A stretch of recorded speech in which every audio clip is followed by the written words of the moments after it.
kind of guy who needs his own space. Oh. It's not you, it's me. Hello and welcome to I Can't Believe It's Not the Mouse, the podcast all about animated features not made by Disney. I'm your host, Octaviano Macias, and today, look, technically speaking, as I'm filming this, the Oscars have not yet aired. By the time this does go up, it has aired, so yay Luca or Encanto, most likely Encanto, for Best Animated Film. Personally, I would have preferred The Mitchells vs. the Machines, but, whatever. And if The Mitchells vs. the Machines did win, then, wow, I'm surprised the Oscars didn't give it to a Disney movie. So, with that out of the way, one of the rare times that they didn't give it to a Disney movie was for the 2006 films. The nominees were Monster House, which, pretty good movie. I've already talked about it on here. Cars, the one that most people expected would have won, and my personal favorite of the three, if I'm being honest. And the winner, Happy Feet. Often regarded as one of the worst Oscar wins for Best Animated Feature, Happy Feet is an interesting movie. I'll say that much. It's more interesting than it is good. That's not to say it's bad. It's actually not a bad movie, but like I said, it's more interesting than it is good. So, yeah, Happy Feet. One of the rare non-Disney wins for the Best Animated Feature. Did it deserve it? I don't think so, but at the same time, after seeing how many movies have won for Disney on this award that either didn't deserve it or could have been given to someone else, I'm like, you know what, it's fine. It's really fine. I prefer Cars, but realistically, look, it's not like that was even really a strong year for animation, especially considering what was nominated, so, and not to disrespect any of the movies that were nominated, it's just, compared to other years, it's not a very great lineup. It's usually just stuff that you would probably forget that got nominated. But yeah, Happy Feet. So, for those of you who are completely unaware, this is a very weird movie. Honestly, just thinking about it, it's one of the weirdest movies that I've seen in recent memory. It's from George Miller. Now, if that name doesn't sound familiar, George Miller is the guy who brought you the Mad Max movies. All of them. He also was responsible for Babe, so that kind of makes a little bit more sense once you think about it, but the fact that the Mad Max guy brought you Happy Feet, the movie about the dancing penguin, is kind of wild, right? And yet, once you start thinking about it, it starts to make a little bit more sense. Apparently, this had happened because someone had suggested to him to make a movie in Antarctica, and he got interested in the idea. It was supposed to happen before, it was supposed to happen after Mad Max 4, which became Fury Road, but obviously Fury Road came out years later, to the point that even a sequel of this got made. I'm not talking about that today. And yeah, Happy Feet is pretty much the environmental movie of 2006. At least the animated environmental movie of that year, because I know, was it? I think there was the Al Gore documentary that also came out that year, but that's beside the point. The point being is that, yeah, this is an environmental movie about penguins dancing and how penguin dancing is bad because penguins are supposed to sing and the penguins are religious, and then there's aliens in the mix, except the aliens aren't aliens, they're people, but then again, what are aliens but foreign creatures in your land? Weird movie.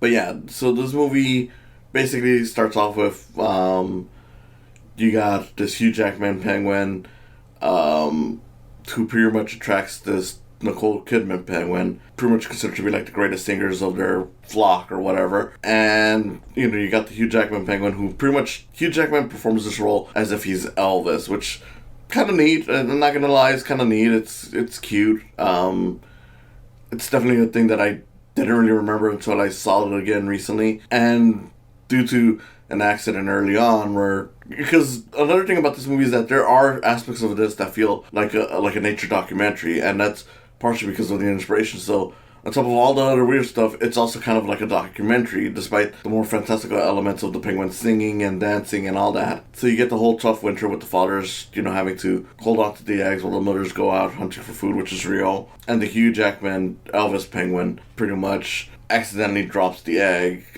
midway through walking and huddling. But he retrieves it, and that's kind of supposed to set up like, okay, this is why the main character Mumble, who's voiced by Elijah Wood, is different from everyone else. Now, this is probably something that's a bit more problematic. I'm not too sure how people feel about it, because I know the metaphor is supposed to be like it's supposed to represent like mental disabilities or just disabilities in general. I think I read it's specifically mental disabilities, but point is that it is some kind of disability, because the whole thing is like, yeah, penguins are all supposed to be able to sing because that's how they attract each other. Weird, but okay, whatever, it's a cartoon. And Mumble, pretty much the second he's born, he's like, no, he can't sing, but he can dance, he can tap dance. And of course it even goes into his design, because you can notice like the little bow tie, and it looks like he has a suit. I mean, penguin stuff, whatever, it's cute. And pretty much the entire village hates him for that, because they're like, oh yeah, it's cursed, it's not right. These penguins are very religious, like, they're not specifically talking about Christ, but you could tell like, okay, if this was a movie with people instead of animals, they would be like the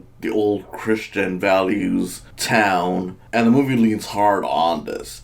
So yeah, you got this very religious town who pretty much hates Mumble, because they're like, oh yeah, you're not supposed to tap dance for some reason, like, our God is gonna curse us for that, which they start blaming him eventually in the movie for why the fish are disappearing. And that leads into the environmental message, where it turns out that the aliens, or us people, are actually taking it, which is, again, a very wild thing.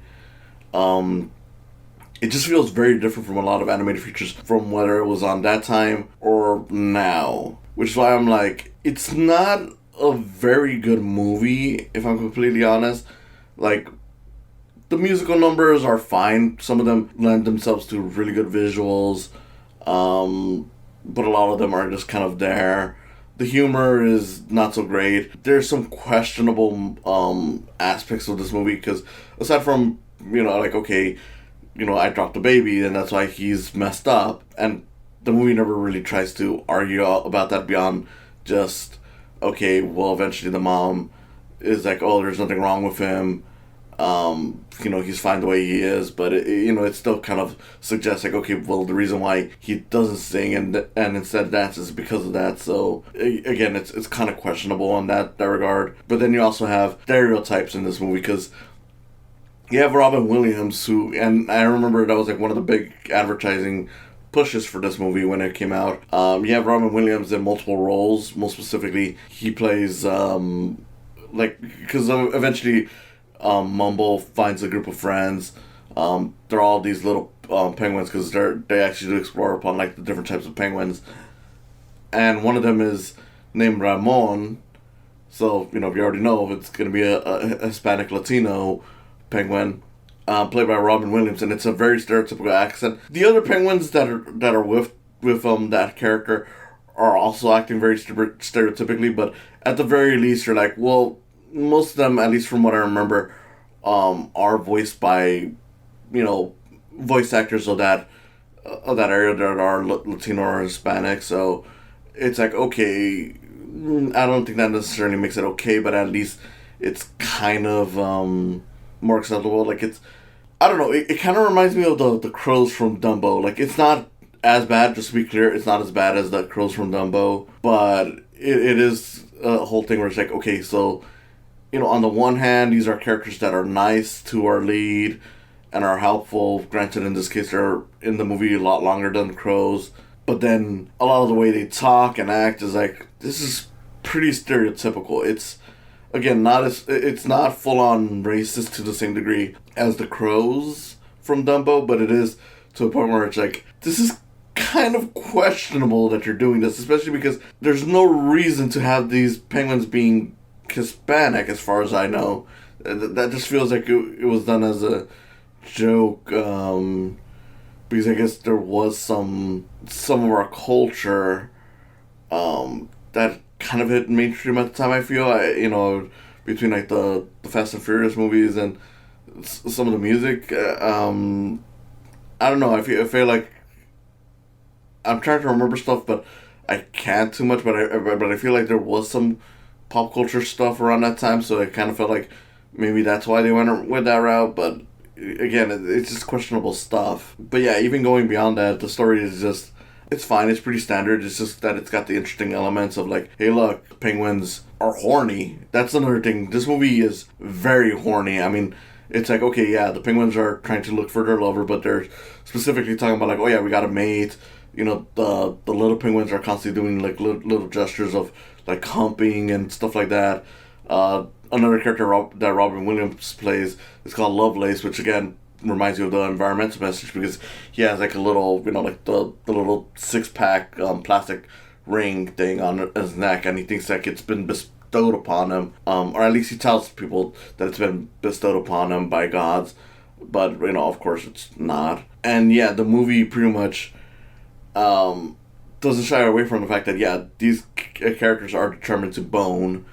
Granted, it's because they want kids and whatnot, but still, it's like there's a lot of modern blockbusters, PG-13 ones, maybe some R-rated ones. I don't think as much, but definitely the PG-13 ones that aren't as horny as this kids movie from over a decade ago. And of course, even by that time, it was hornier than most kids movies. But the fact that it's now hornier than most blockbusters is crazy to me. So yeah, again, it's a very interesting movie, despite the stuff that I didn't really care too much for. Like, I mentioned earlier with the aliens. Yeah, like, one of the characters early on before Mumble is even an adult, as he's still a kid, mentions like, oh yeah, aliens came in and tagged me. That's why I have this little bracelet around my leg, because the aliens came in. So it's like, okay, so now we're bringing aliens into this movie. But of course, it's not aliens because at some point when they started investigating it, they started, looking at like pretty much like oil drills and stuff like that. Or maybe not oil drills, but pretty much it was a bunch of stuff that, people have used in the Antarctic, which I'm like, oh, okay, so they think it's aliens, but it's actually people, but it still presents it very much like it's aliens, and it's never like it's corrected, which I thought was, again, interesting, but also pretty good, because I see a lot of these movies when they do the whole, like, oh, what are these creatures, and they're people. They never refer to them as aliens. They always refer to them as just creatures. Maybe they do refer to them as humans, or they come up with some other word for them. The fact that this one's like, well, there's already a term for what they are. They're foreigners to the land. Let's just call them aliens, and in a way it'll, twist the audience, because, when we say the word alien, we assume little green men and from space, but realistically that term has been used for other things. Like, technically speaking, an immigrant would be considered an alien. This movie's weird, and I don't say that to be negative on it. It, at the very least, it gives it an identity. I do consider it to be one of the weakest Oscar wins, but again, like I mentioned early on in this, at the very least, I respect it in that it's like one of the few non-Disney wins, and compared to what I do consider to be the worst movie to ever win the award for Best Animated Film, Brave, it's at least got a lot of interesting choices, stuff that is easy to talk about once you start thinking about it. Like, granted, I forgot about a lot of it, but then again, you have to remember that it's been over a decade since I last saw it, before I was even an adult, so maybe that's why. Maybe I'll stick, I'm pretty sure it'll stick better now, even more so considering that, at the very least, the stuff that I did remember, at least to a point, was stuff like, oh yeah, there's aliens, but they're actually humans. The whole metaphor of like disabilities with tap dancing, just a bunch of little things, and of course, yeah, it's stuff that lay dormant in my mind until rewatching it is like, oh, this movie is way weirder than I remember. But it's interesting in that regard, and it definitely feels like something that would have come out of someone who mostly did adult features. Adult here meaning stuff that's directed at adults, not porn. Just saying that because I don't want people messing it up. Yeah, maybe I'm wasting time. Anyways, something where it blows my mind, like, hey look, the guy who made Mad Max made a dancing penguin movie. It's like, okay, watching it, I'm like, yeah, I could imagine that this is not someone who normally makes kid movies, because outside of this, he did do Babe. He wrote the first one and directed the second one, so it's like, it's not like he didn't have experience, but it's one of those things where it's like, yeah, it's not your standard kids movie. Some of the humor definitely is, and that's where the movie loses a lot of points for me, because it's like, that wasn't that funny. Yeah, it's interesting, and I can see why this movie was a big hit back when it came out. Because it's like, okay, it's very different from everything else that was coming out. If I remember correctly, 2006 was one of those years where, again, the animated features were not very strong, and I believe a lot of them, or maybe it might have been the year beforehand, were pretty much the same thing, where it was like, okay, here's animals basically leaving nature, because I think it was like, there was like Over the Hedge, open season, so there was stuff that are just like, yeah, a lot of these movies are pretty much following the same mold, but not really this one. It is very similar to a lot of family movies once you get down to it, in terms of, here's the outcast, but then the outcast proves himself to be worthy. But the way those specifics come into play, from like the religious angle to just everything in general, is where it's makes its mark as a different movie. Again, it doesn't make it a good one. It's still just there, but at least it's something where, yeah, I can look at it and I can talk about it. But even beyond that, it's that it is an environmental movie, which was not by accident, or something that they decided to focus on because it was the trendy thing.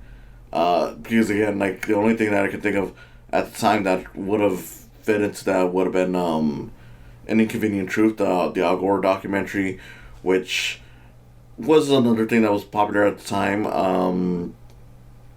But in this case, it was just one of those things where it's like, okay, well, yeah, it's a movie set in Antarctica, which, George Miller, the director, was like, well, right now we're dealing with, all this stuff, like with the ozone layer and whatnot, and guess where that's going to be affecting it first, so let's put that into the movie, because there's no way to not put it in the movie, which I'm like, I mean, technically there are ways not to put it in, but, kudos for you for just deciding, hey, let's just put it in there. Yeah, I mean, realistically, it does ring stronger now than it did then. Not that it didn't ring strong then, but it was one of those things where it's like, look, our environment stuff has only gotten worse.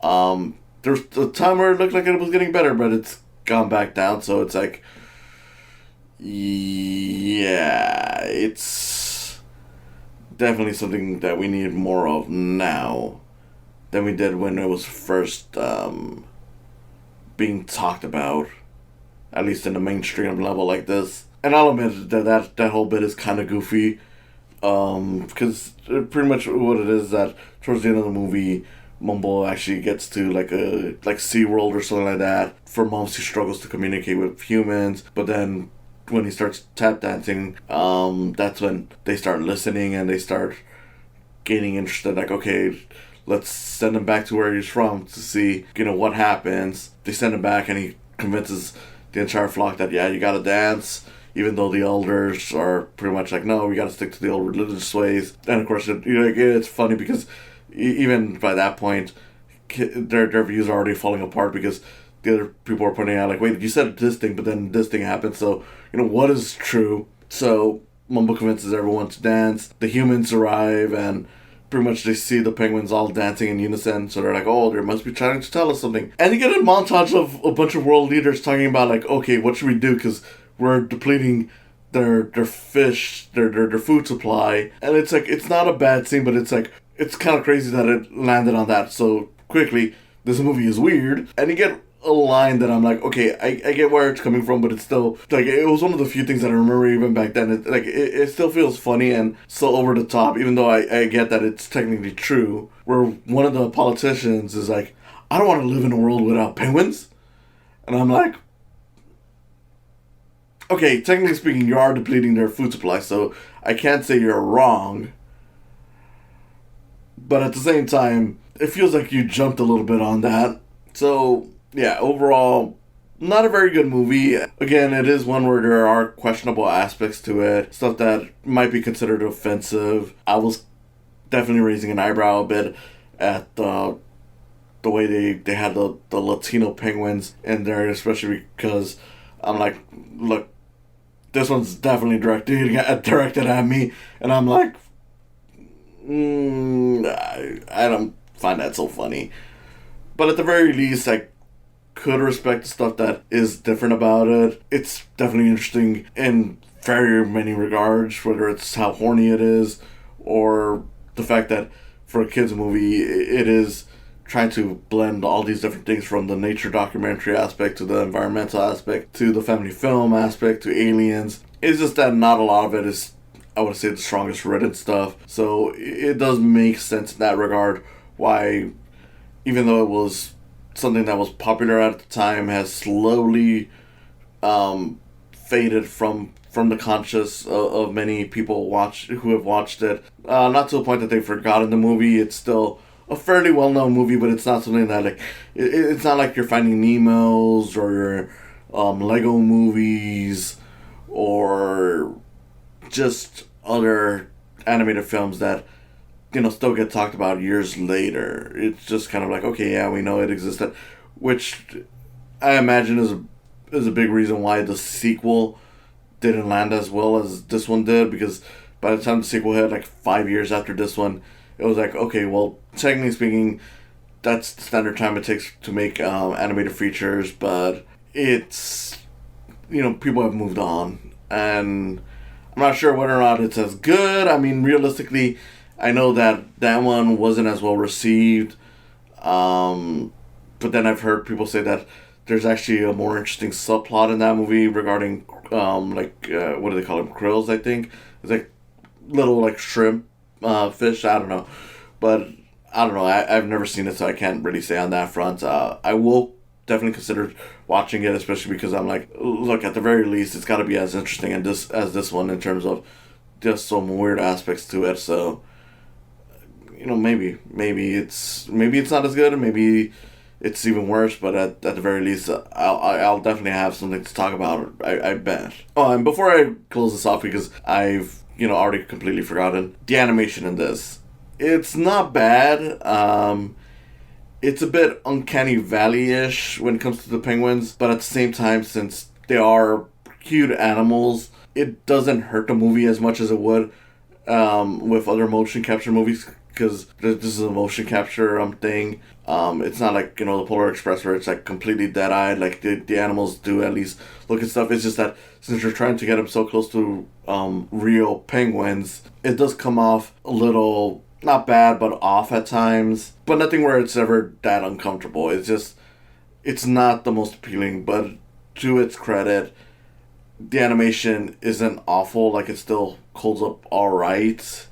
Even though I can tell that it's definitely, old, but it's more to do with the motion capture technology, being noticeable. But then again, because there are penguins, some of it can be chalked up to, well, penguins don't have as much maneuverability as humans do, so it works in that regard.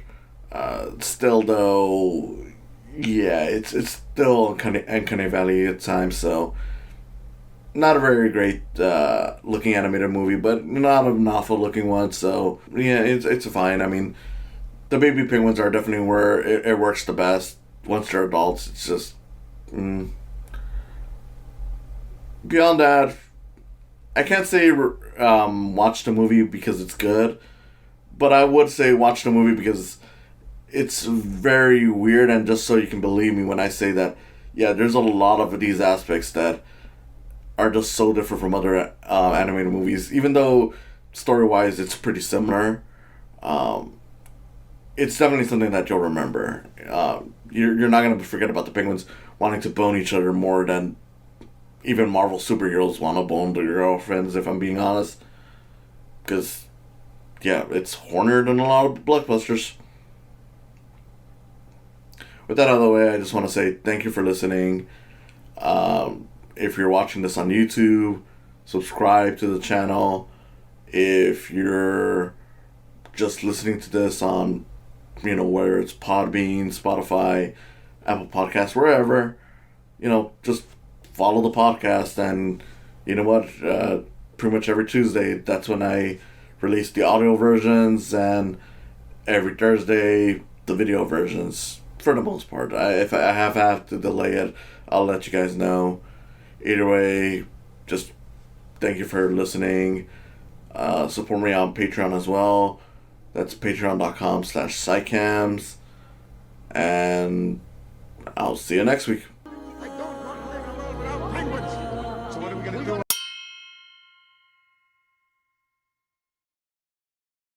Hey, just wanted to say thank you for watching the video. If you enjoyed it, please subscribe. Comment below if you had any thoughts on this. And if you want to support me even more, there's always the option of Patreon. Yes, I have a Patreon. Patreon would be a great way to help me grow this channel, as it's a great way to get equipment, a great way to let me know what you guys like, and it's a great way to help me financially. Just saying, the more I have on Patreon, the more time I'll have for these videos. Anyway, thanks again for watching. Please like, comment, subscribe, and I'll see you next time.